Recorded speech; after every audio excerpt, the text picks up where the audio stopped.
Well, the early games, Janusz, in the Champions League, wins for PSG and RB Leipzig. If they'd shown that form in the Bundesliga, maybe Jesse Marsch would still be in a job.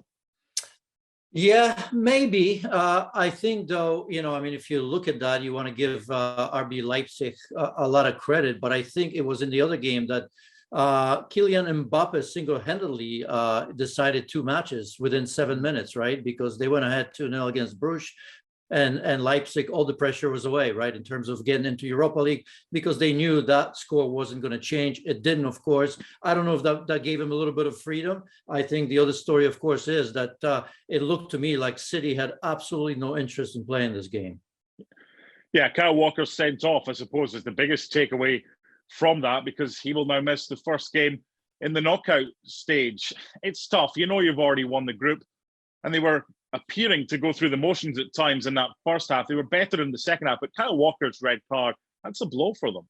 Yeah, it's stupid. It's outright stupid. I'm really interested in the reaction of Manchester City, and may not be in front of the cameras. Some of this stuff may trickle out because, we all understand that games like these happen, right? You rotate the team. You go to Leipzig. There's no energy. There's no life to the game because there are no fans in the stadium. You've won the group regardless of what happens in the PSG game. So I get that a little bit, but there's a certain level that I think a manager like Pep Guardiola will not allow his players to go below. And this was definitely below that. And on top of that, as you rightfully mentioned, it's just outright stupid from Kyle Walker. He's such an important player for them. And, I quickly looked at the standings. Maybe, Real Madrid or Inter are going to be second on group. If you happen to play them, it's open. Those are good teams. So there's absolutely no reason for doing that. And I don't think Pep is going to be happy with that. I really don't, because they've been on a good run with a good rhythm, with some great performances. And this was just outright terrible. I want to look at the 2 games individually in just a second. However, who is backed to go all the way now that PSG and Man City are both through, as expected, to the knockout stages?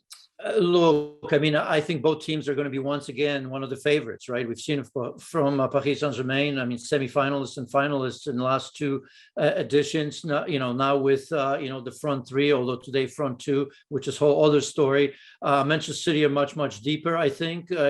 Just like PSG with a chip on the shoulder. We have to wait and see how it shakes out in terms of the draw, and we can't forget the fact that the next matches are going to be played 2-3 months from now. There may be some additions to each team, some significant ones, who knows, in January. But I still think that I still like Manchester City on the balance in terms of the squad.